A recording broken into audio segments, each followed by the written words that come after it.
जनता जमीनी विवाद में बहुत घिरे हुए रहते हैं। इस पे आप किस तरीके से काम कीजिएगा? नमस्कार, आप देख रहे हैं पब्लिक न्यूज। मैं गोविंद कुमार। अभी हम पटना जिला अंतर्गत बाढ़ अनुमंडल में हैं, वार्ड नंबर 9 में। और बिहार में अभी वर्तमान में नगर निकाय का चुनाव चल रहा है। उसी चुनाव को लेकर के हमारे साथ जुड़े हैं अरुण कुमार जी। आइए इनसे बातचीत करते हैं और इनका क्या मकसद रहा है कि इन्होंने वार्ड नंबर 9 से अपना नामांकन करवाया। तो सर, आपका क्या मकसद रहा कि आपने बाढ़ अनुमंडल से वार्ड नंबर 9 से नामांकन दर्ज करवाया? स्वागत है। मैं वहाँ देखा कि विकास का जो काम है ना, कुछ है ही नहीं था। तो मैंने देखा कि वहाँ लोग इतने गरीबी से जूझ रहे हैं, अभी भी जूझ रहे हैं। तो मैंने देखा कि गरीब लोगों को मैं मुख्य धारा से जोड़कर उन्हें कुछ शिक्षित करूं, शिक्षा की ओर भी ले जाऊं और उनका जो रहन सहन को बदल कर, है ना, मुख्य धारा से जोड़ दूं। तो मानव का सबसे बड़ा मंदिर होता है, मानव का पहला मंदिर होता है, वो है स्कूल। तो सर, कहा जाए कि वार्ड नंबर 9 में शैक्षणिक शिक्षा संस्थान किस प्रकार से है? वहाँ शिक्षा का जो है ना, बोले ना कि मानव का सबसे बड़ा मंदिर होता है, पहला मंदिर होता है, वो है आपका स्कूल, जहाँ शिक्षा प्राप्त होती है। और वो स्कूल आज पहली बार जो बना है शुरू में, उसके बाद वो स्कूल का विकास नहीं हुआ, ना बना है।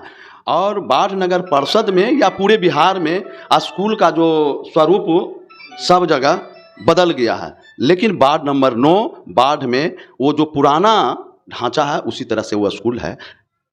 और बोला जाए कि वार्ड नंबर 9 में शैक्षणिक शिक्षा संस्थान भी सही ढंग से नहीं है। एकदम सही ढंग से नहीं है। आए दिन सर देखा जाए तो बाढ़ अनुमंडल में, चाहे वो कोई भी वार्ड हो, कोई भी वार्ड संख्या हो, लेकिन आए दिन जो बरसात में जल जमा हो जाता है, बाढ़ के अंदर बहुत सारी जगह ऐसे हैं कि जल जमा हो जाता है, जल को निकासी के लिए रास्ता नहीं मिलता है। आपका वार्ड नंबर 9 में कैसा स्थिति है? पूरा बुरा स्थिति है। जल जमाव ऐसा हो जाता है कि लोगों को घर से निकलना मुश्किल हो जाता है। हाँ, माने जल जमाव का कोई व्यवस्था वार्ड नंबर 9 में नहीं है। इसके लिए आप क्या करना चाहते हैं? इसके लिए मैं सबसे पहला प्राथमिकता मेरा वही रहेगा, जीतने के बाद, कि मैं मुख्य रूप से नाली और रोड पर काम करूंगा और जल का निकासी पर काम करूंगा कि जल जो है वार्ड नंबर 9 में जल जमाव ना हो। बोला जाए तो जो अभी जल जमाव के कारण डेंगू, मलेरिया, इस सब का जो शिकायत चरम सीमा तक पहुंच रही है, क्या बाढ़ भी ऐसा ही ग्रस्त होगा? क्या हो सकता है अगर जल नहीं निकलेगा। इस बार तो बारिश बहुत कम। इस ग्रस्ती से छुटकारा के लिए आप क्या करेंगे? इस ग्रस्ती से छुटकारा के लिए मैं तो बोला ना कि मुख्य रूप से नाली को नाला में जोड़कर पानी का निकास कराऊंगा मैं। तो कहा जैसे वर्तमान जो वार्ड थे आपके, वार्ड नंबर 9 के, उनके द्वारा विकास दिखाया गया या नहीं? अभी तक कुछ भी नहीं। एक दिन वहाँ देखने तक वो नहीं आए हैं कि 9 नंबर की जनता, भोली भाली जनता को क्या हाल है।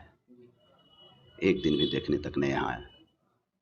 और सर, आपके वार्ड में गरीब गुरबा जो मजदूर लोग हैं, उनके लिए आप क्या करेंगे?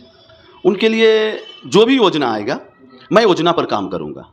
हाँ, योजना पर काम करूंगा और जो योजना उस लायक, लेने लायक जो होंगे, मैं वहां तक पहुंचा दूंगा।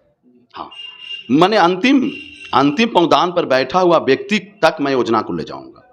जब योजना को मैं अंतिम पंक्ति पर बैठे हुए व्यक्ति के पास जाएगा तो वो मुख्य धारा से जुड़ेगा। जो सरकार की योजनाएं चल रही है, मैं उसी पर काम करूंगा। और उस पर जब काम करूंगा तो मुख्य धारा से जो अंतिम पंक्ति में बैठा हुआ व्यक्ति वो मुख्य धारा से जुड़ेगा।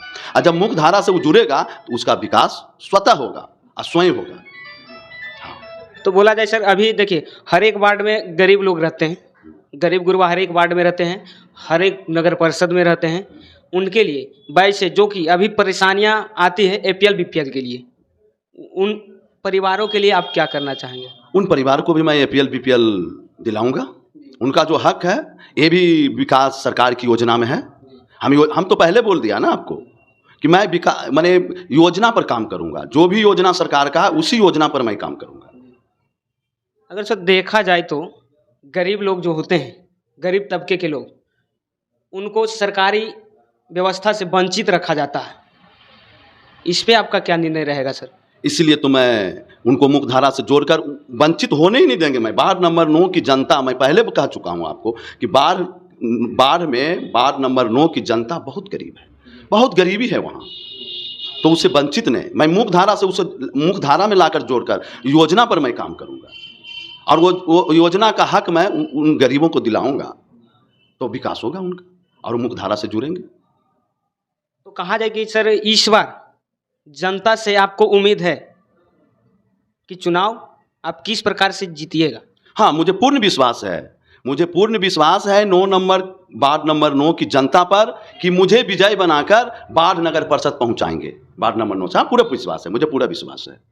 जीतने के बाद सर योजना के अंतर्गत पूर्ण तरीके से काम करेंगे आप जनता के लिए? हाँ, पूर्ण तरीके से काम करो। योजना के अंतर्गत मैं पूर्ण रूप से तैयार करूंगा, पूर्ण रूप से उनकी हम विकास करूंगा योजना पर। गरीब तबके के लिए क्या करेंगे आप? जो उनकी योजना आएगा उस योजना पर मैं उन्हें योजना को दिलाकर और मुख्यधारा से जोड़ेंगे उन्हें, और जब मुख्यधारा से वो जुटेंगे तो खुद अपना उनका विकास होगा। सर बोला जाए तो आपको ये चुनाव लड़ने से पहले, चुनाव होने से पहले कैसा जनता के प्रति आपका प्रभाव रहा है? बहुत अच्छा प्रभाव रहा है। मैंने योजना पर, सरकार की योजना पर काम किए हैं वहाँ, और वहाँ तक पहुँचाए भी हैं जितना मुझे बन सका, क्योंकि मैं तो जीता हुआ पार्षद था नहीं, लेकिन मैं उन जनता तक सरकार की योजना को मैं पहुँचाया हूँ। इसी पर मैं दावा कर रहा हूँ कि जनता मुझे अभी उम्मीदवार बनाकर, मुझे विजय बनाकर वार्ड नंबर 9 से वार्ड नगर परिषद पहुँचाएंगे। यानी कि बोला जाए कि वार्ड नंबर 9 की जनता आपको पूर्ण तरह से सहमत कर रहे हैं? हाँ, सहमति में है, पूर्ण तरह से सहमत में है। जनता के साथ आपका जिस प्रकार से अभी व्यवहार चल रहा है, आगे जीतने के बाद क्या प्रभाव रहेगा जनता के साथ? जो प्रभाव अभी है, जो मेरा विचार है, यही विचार उस समय भी रहेगा। जनता के लिए मेरा दरवाज़ा हमेशा खुला रहेगा, हाँ, 24 आवर्स खुला रहेगा, क्योंकि मैं विकास पर काम किया हूँ। मैं आपका स्वास्थ्य विभाग से जुड़ा हूँ, है ना, तो मेरा क्लिनिक जो है 24 आवर्स खुला रहता था। 24 आवर्स दवा की दुकान जो है, जिस समय लोग चाहते थे मैं उस समय देता था। तो इसमें विकास उसी तरह करूँगा 24 आवर्स के लिए। यानी कि एक तरह से देखा जाए सर तो आप चुनाव से पहले जनता के हित में काम कर रहे थे, चुनाव के बाद तो काम करना ही करना है आपको, है? तो इसी तमाम खबरों के लिए आप लोग बने रहें हमारे साथ जुड़े हुए थे अरुण कुमार जी की, जो कि बाढ़ अनुमंडल के वार्ड नंबर 9 से नगर परिषद का चुनाव लड़ रहे हैं। और इस वीडियो के माध्यम से आपकी क्या प्रतिक्रिया है कमेंट बॉक्स में जरूर दें। अगर जो आप फेसबुक पे वीडियो देख रहे हैं तो शेयर करें, यूट्यूब पे देख रहे हैं तो सब्सक्राइब करें। कैमरामैन मनीष कुमार के साथ धन्यवाद।